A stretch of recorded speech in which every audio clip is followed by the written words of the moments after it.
नमस्कार दोस्तों, स्वागत है आप सभी का एसएससी मेकर के यूट्यूब चैनल पर। दोस्तों, आज की वीडियो में हम सामान्य विज्ञान से रिलेटेड इंपॉर्टेंट 20 क्वेश्चन डिटेल में डिस्कशन करेंगे। यह सामान्य विज्ञान की सीरीज का पार्ट फर्स्ट है, जो कि आपके आने वाले railway, NTPC, group D, SSC, CGL, CHSL, bank PO, अन्य प्रतियोगी परीक्षाएं होती है हेल्पफुल है। यह क्वेश्चन विभिन्न प्रतियोगी परीक्षाओं में बार बार पूछे जाते हैं तथा बार बार रिपीट होते हैं। सारे क्वेश्चन इंपॉर्टेंट है, अंत तक वीडियो जरूर देखिए। लास्ट में आप सभी से एक प्रश्न पूछा जाएगा, जिसका जवाब आप सभी को कमेंट सेक्शन में बताना होगा। आइए स्टार्ट करते हैं। प्रश्न नंबर 1, मानव शरीर में मांसपेशियों की संख्या कितनी होती है? दोस्तों, मानव शरीर में मांसपेशियों की संख्या कुल 639 यानी 639 होती है। ऑप्शन नंबर सी इसका ठीक हो जाएगा।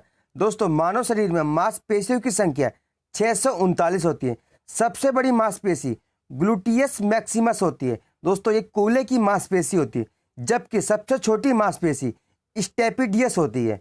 इस क्वेश्चन से इतने इंपॉर्टेंट फैक्ट बन सकते हैं। अगर आपको वीडियो हेल्पफुल लगता है, वीडियो को लाइक, शेयर और चैनल को जरूर सब्सक्राइब करिए। नेक्स्ट क्वेश्चन नंबर 2, मानव शरीर में रक्त की मात्रा शरीर के भार का कितना प्रतिशत होता है? तो दोस्तों, मानव शरीर में रक्त की जो मात्रा होती है शरीर के भार का 7% होता है, यानी इसका ऑप्शन नंबर डी इसका ठीक हो जाएगा। दोस्तों, मानव रक्त यह तरल संयोजी उत्तक होता है। मनुष्य में रक्त जो होता है वो कुल भार का 7% होता है। बात करते हैं मनुष्य के रक्त के बारे में। दोस्तों, मनुष्य का रक्त ये इसकी प्रकृति जो होती है क्षारीय होती है, जबकि इसका जो पीएच वैल्यू होता है यानी पीएच मान 7.4 होता है। यह क्वेश्चन विभिन्न प्रतियोगी परीक्षाओं में बन चुका है कि मनुष्य के रक्त का पीएच मान कितना होता है। तो दोस्तों, मनुष्य के रक्त का पीएच मान 7.4 होता है। एक वयस्क मनुष्य में औसतन 5 से 6 लीटर रक्त होता है, जबकि स्त्रियों में पुरुषों की अपेक्षा आधा लीटर रक्त कम होता है। दोस्तों, एक टर्म मैंने यूज किया पीएच। दोस्तों, पीएच क्या होता है? दोस्तों, पीएच की फुल फॉर्म होती है पोटेंशियल ऑफ हाइड्रोजन, यानी हाइड्रोजन की क्षमता। इसकी खोज सोरेनसन महोदय ने की थी। दोस्तों, पीएच वैल्यू क्या होता है? किसी घोल की अम्लता या क्षारीयता को व्यक्त करने के लिए जिस पैमाने या जिस स्केल का प्रयोग किया जाता है उसे पीएच स्केल कहते हैं। दोस्तों, अगर पीएच स्केल 0 से लेकर 14 तक अंक होते हैं, इसमें बीच में 7 होता है। अगर 7 से कम मान हुआ तो वह प्रकृति अम्लीय होगी। यदि 7 से अधिक स्केल बढ़ता है तो वह क्षारीय होगा, जबकि जो 7 होता है वह उदासीन होता है। दोस्तों, शुद्ध जल यानी पीने योग्य पानी का जो पीएच मान होता है 7 होता है। ब्लड का 7.4 होता है। दोस्तों, इस क्वेश्चन से इतने इंपॉर्टेंट फैक्ट बन सकते हैं। नेक्स्ट क्वेश्चन, प्रश्न नंबर 3, आरबीसी की संख्या किसके द्वारा ज्ञात की जाती है? तो दोस्तों, आरबीसी की संख्या हीमोसाइटोमीटर के द्वारा ज्ञात की जाती है, यानी इसका ऑप्शन नंबर इसका ठीक हो जाएगा। दोस्तों, आरबीसी को इरिथ्रोसाइट्स भी कहा जाता है। आरबीसी में केंद्रक नहीं पाया जाता है। आरबीसी का निर्माण बोन मेरो यानी अस्थि मज्जा में होता है, जबकि एक भ्रूण अवस्था में आरबीसी का जो निर्माण होता है यकृत या पीला में होता है। दोस्तों, बात करते हैं हीमोट्यून की। हीमोट्यून ये हीमोग्लोबिन में पाया जाने वाला लोह यौगिक होता है। बात करते हैं स्टेथोस्कोप की। दोस्तों, स्टेथोस्कोप जो होता है हृदय व फेफड़ों की ध्वनि सुनने में तथा रोगों के लक्षण पता करने में डॉक्टरों द्वारा इसका इस्तेमाल किया जाता है। दोस्तों, स्पिग्नोमीटर इसका प्रयोग धमनियों में बहने वाले रक्त का दाब मापने में किया जाता है। नेक्स्ट क्वेश्चन, प्रश्न नंबर 4, हेपरिन नामक प्रोटीन का उत्पादन किस अंग द्वारा होता है? तो दोस्तों, हेपरिन नामक प्रोटीन का उत्पादन यकृत यानी लीवर के द्वारा होता है, यानी इसका ऑप्शन नंबर सी इसका ठीक हो जाएगा। हेपरिन नामक प्रोटीन यकृत से उत्पादित होता है। यह शरीर के अंदर रक्त को जमने से रोकता है, यानी इसका कार्य क्या होगा? शरीर के अंदर रक्त को जमने से रोकना। एक क्वेश्चन और बनता है कि रक्त का थक्का बनाने में कौन सा प्रोटीन मदद करता है? तो दोस्तों, फाइब्रोजोनन नामक प्रोटीन रक्त को थक्का बनाने में मदद करता है। नेक्स्ट क्वेश्चन, प्रश्न नंबर 5, मनुष्य पित्तरस का पीएच मान कितना होता है? तो दोस्तों, मनुष्य पित्तरस का यानी बाइल जूस का पीएच मान 7.7 होता है, यानी इसका ऑप्शन नंबर सी इसका ठीक हो जाएगा। दोस्तों, पित्तरस का जो श्रवण होता है वो लीवर से होता है, जबकि इसका संग्रहण जो होता है वह पित्ताशय में होता है, यानी गाल ब्लैडर में होता है। दोस्तों, इस क्वेश्चन से रिलेटेड इंपॉर्टेंट फैक्ट डिटेल में जानते हैं। पित्ताशय जो कि गाल ब्लैडर कहलाता है, वह नाशपाती के आकार की थैली होती है। इसमें यकृत द्वारा निकला रस यानी पित्त रस का संग्रहण होता है। बाइल जूस का जो पीएच मान होता है 7.7 होता है। यह हरे रंग का क्षारीय पदार्थ होता है। दोस्तों पित्तरस जो होता है इसमें 80% जो होता है वो वाटर होता है, जबकि पित्त वर्णक जो कि 12% होता है और 3% जो होता है अन्य पदार्थ होते हैं। दोस्तों इसका वर्क क्या है? पित्तरस का वर्क है भोजन को क्षारीय बनाना, विटामिन के का अवशोषण करना तथा भोजन के साथ आए हानिकारक जीवाणुओं को नष्ट करना। नेक्स्ट क्वेश्चन, प्रश्न नंबर 6, मनुष्य के हृदय का भार लगभग कितना होता है? तो दोस्तों मनुष्य के हृदय का भार लगभग 300 ग्राम होता है, यानी इसका ऑप्शन नंबर डी इसका ठीक हो जाएगा। दोस्तों मनुष्य का हृदय जो होता है हृदय आवरण नामक थैली में सुरक्षित रहता है। मनुष्य के हृदय का वजन 300 ग्राम होता है। मनुष्य का जो हृदय होता है 4 कोष्ठों यानी 4 सेल्स में चैम्बर में डिवाइडेड होता है। दोस्तों जो शरीर से हृदय की ओर जो रक्त आता है वो सिराओं द्वारा लाया जाता है, जबकि हृदय से शरीर की ओर जो रक्त ले जाया जाता है वो धमनियों द्वारा लिया जाता है, यानी धमनियों में शुद्ध रक्त होता है जबकि सिराओं में अशुद्ध रक्त होता है। नेक्स्ट क्वेश्चन, प्रश्न नंबर 7, पोलियो के टीके की खोज किसने की थी? दोस्तों पोलियो के टीके की खोज जॉन्स ई सॉल्क ने की थी, यानी इसका ऑप्शन नंबर 20 का ठीक हो जाएगा। दोस्तों बात करते हैं इस क्वेश्चन की ऑप्शंस की। रोंटजेन महोदय ने एक्सरे मशीन की खोज की थी, जबकि डॉक्टर क्रिश्चियन बर्नार्ड इन्होंने कृत्रिम हृदय परिवर्तन प्रणाली की खोज की थी। दोस्तों डॉक्टर डोनाल्ड रोस द्वारा मलेरिया के कीटाणुओं की खोज की गई थी। इस क्वेश्चन से इतने इंपॉर्टेंट फैक्ट बन सकते हैं। नेक्स्ट क्वेश्चन, प्रश्न नंबर 8, राष्ट्रीय समुद्र विज्ञान संस्थान कहाँ स्थित है? दोस्तों राष्ट्रीय समुद्र विज्ञान संस्थान यानी नेशनल इंस्टीट्यूट ऑफ ओशनोग्राफी यह गोवा की राजधानी पणजी में स्थित है, यानी इसका ऑप्शन नंबर इसका ठीक हो जाएगा। नेक्स्ट क्वेश्चन, प्रश्न नंबर 9, जेट विमान को रॉकेट के समान अधिक ऊंचाई तक क्यों नहीं भेजा जा सकता? तो दोस्तों ऑक्सीजन की कमी के कारण जेट विमान को रॉकेट के समान अधिक ऊंचाई तक नहीं भेजा जा सकता, यानी इसका ऑप्शन नंबर इसका ठीक हो जाएगा। दोस्तों रॉकेट में ईंधन को जलाने के लिए अंदर में ही ऑक्सीजन की आपूर्ति की व्यवस्था होती है, परंतु जेट प्लेन में ईंधन जो कि केरोसिन होता है जिसे जलाने के लिए वायुमंडल से ऑक्सीजन प्राप्त किया जाता है। अधिक ऊंचाई पर वायुमंडल का अभाव पाया जाता है, इसलिए जेट विमान को रॉकेट के समान अधिक ऊंचाई तक नहीं भेजा जा सकता। नेक्स्ट क्वेश्चन, प्रश्न नंबर 10, सौर सेल का आविष्कार कब किया गया था? तो दोस्तों सौर सेल का आविष्कार 1954 में किया गया था, यानी इसका ऑप्शन नंबर सी इसका ठीक हो जाएगा। दोस्तों 1954 में सौर सेल बनाया गया था। सौर सेल सौर प्रकाश को सीधे विद्युत ऊर्जा में परिवर्तित करता है। दोस्तों सौर सेल लगभग 1% सौर ऊर्जा को विद्युत ऊर्जा में परिवर्तित कर सकता है। नेक्स्ट क्वेश्चन, प्रश्न नंबर 11, डाप्सन इकाई का प्रयोग किया जाता है। दोस्तों डाप्सन इकाई का प्रयोग ओजोन परत की मोटाई मापने में किया जाता है, यानी इसका ऑप्शन नंबर सी इसका ठीक हो जाएगा। दोस्तों वायुमंडल में स्थित किसी गैस की मात्रा मापने में डाप्सन इकाई का उपयोग किया जाता है, इसलिए वायुमंडल में स्थित ओजोन गैस को भी डाप्सन इकाई में मापा जाता है।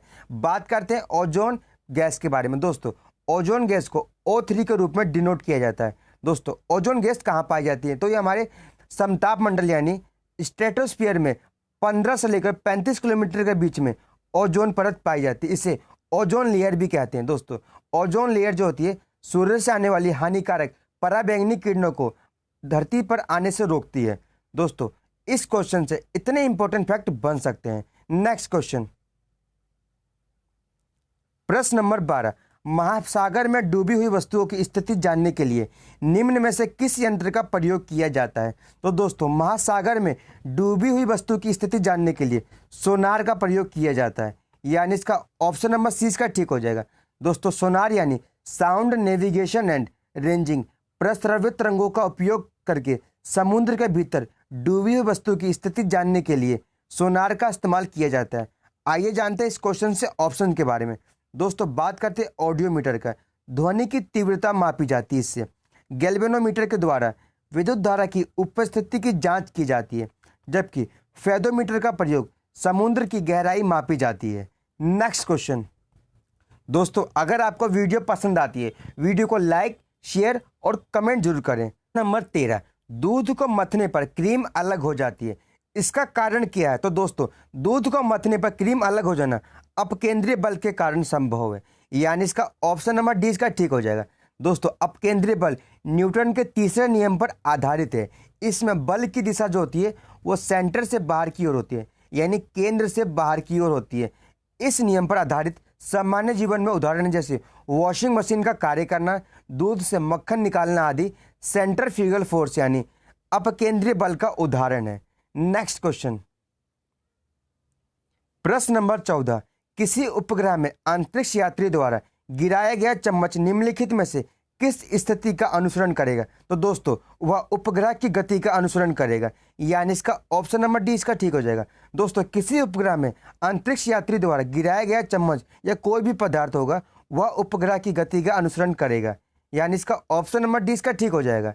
नेक्स्ट क्वेश्चन, प्रश्न नंबर 15, जलते हुए विद्युत बल्ब के तंतु का ताप सामान्यता होता है। तो दोस्तों जलते हुए विद्युत बल्ब का तंतु का ताप जो होता है वो 1500 से लेकर 2500 डिग्री सेल्सियस के बीच में होता है, यानी इसका ऑप्शन नंबर 20 का ठीक हो जाएगा।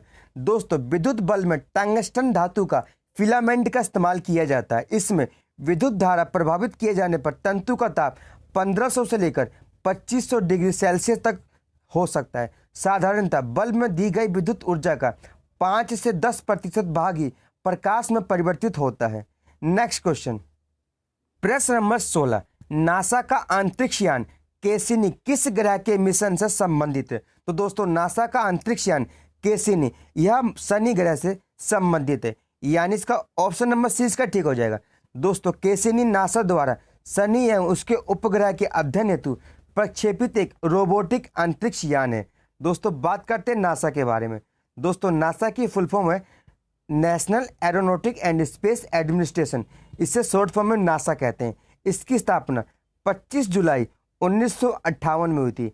इसका हेडक्वार्टर वाशिंगटन डीसी यूएसए में स्थित है। दोस्तों बात करते हैं शनि के बारे में। दोस्तों सौरमंडल में सबसे अधिक उपग्रह वाला जो हमारा सैटेलाइट है वो शनि है। इससे पहले यह बृहस्पति के पास था, बट अब बृहस्पति के पास 79 नेचुरल सैटेलाइट हैं, जबकि शनि के पास 82 नेचुरल सैटेलाइट्स हैं। मुझे आशा है आपको ये सभी जानकारी हेल्पफुल होगी, इसलिए वीडियो को आपको पसंद आती है तो लाइक और वीडियो को शेयर जरूर करें। नेक्स्ट क्वेश्चन, प्रश्न नंबर 17, भौतिकी के किस शाखा में अति सूक्ष्म कणों की चाल का अध्ययन किया जाता है? तो दोस्तों भौतिकी की जिस शाखा में अति सूक्ष्म कणों की चाल का अध्ययन किया जाता है उसे क्वांटम मैकेनिज्म कहते हैं, यानी इसका ऑप्शन नंबर डी इसका ठीक हो जाएगा। दोस्तों क्वांटम मैकेनिज्म विज्ञान की वह शाखा है जिसमें अति सूक्ष्म कणों की गति तथा उनके अंतर संबंधों का अध्ययन किया जाता है। नेक्स्ट क्वेश्चन, प्रश्न नंबर 18, भारी जल का आविष्कार किसके द्वारा किया गया था? दोस्तों भारी जल का आविष्कार यूरे तथा वॉशबर्न महोदय ने 1932 में किया था, यानी इसका ऑप्शन नंबर डी इसका ठीक हो जाएगा। दोस्तों भारी जल यानी D2O जिसे ड्यूटेरियम के ऑक्साइड के रूप में जाना जाता है, इसकी खोज 1932 में यूरे तथा वॉशबर्न महोदय ने किया था। भारी जल 38 डिग्री सेल्सियस पर जमता है। साधारण जल के लगभग 7000 भागों में 1% भाग होता है वो भारी जल होता है। दोस्तों न्यूट्रॉन मंदक में इसका इस्तेमाल किया जाता है। नेक्स्ट क्वेश्चन नंबर 19, अल्कोहल को जब पेट्रोल में मिला दिया जाता है तो उसे क्या कहा जाता है? तो इसका सही जवाब हो जाएगा अल्कोहल और पेट्रोल जब साथ में मिल जाते हैं उसे पावर अल्कोहल कहा जाता है, यानी इसका ऑप्शन नंबर इसका ठीक हो जाएगा। दोस्तों अल्कोहल और पेट्रोल जब साथ में मिल जाते हैं वह पावर अल्कोहल कहलाते हैं। यह वैकल्पिक प्रश्न नंबर 19, अल्कोहल को जब पेट्रोल में मिला दिया जाता है तो उसे क्या कहा जाता है? इसका सही जवाब हो जाएगा अल्कोहल और पेट्रोल जब साथ में मिल जाते हैं उसे पावर अल्कोहल कहलाते हैं, यानी इसका ऑप्शन नंबर इसका ठीक हो जाएगा। दोस्तों पावर अल्कोहल यह ऊर्जा का वैकल्पिक स्रोत है। बात करते हैं अल्कोहल के बारे में। दोस्तों अल्कोहल का जो फ्रीजिंग पॉइंट होता है -115 डिग्री सेल्सियस होता है, जबकि पारा का जो फ्रीजिंग पॉइंट होता है -39 डिग्री सेल्सियस होता है। इसलिए ठंडे प्रदेशों में तापमान मापने में पारे के बदले अल्कोहल का इस्तेमाल किया जाता है। नेक्स्ट क्वेश्चन, प्रश्न नंबर 20, पराबैंगनी किरणों से पादपों की रक्षा करने वाला वर्णक यानी पिगमेंट क्या कहलाता है? तो इसका सही जवाब हो जाएगा ज़ैंथोफिल कहलाता है, यानी इसका ऑप्शन नंबर 20 का ठीक हो जाएगा। दोस्तों जेंथोफिल पादपों को पराबैंगनी किरणों से रक्षा प्रदान करता है।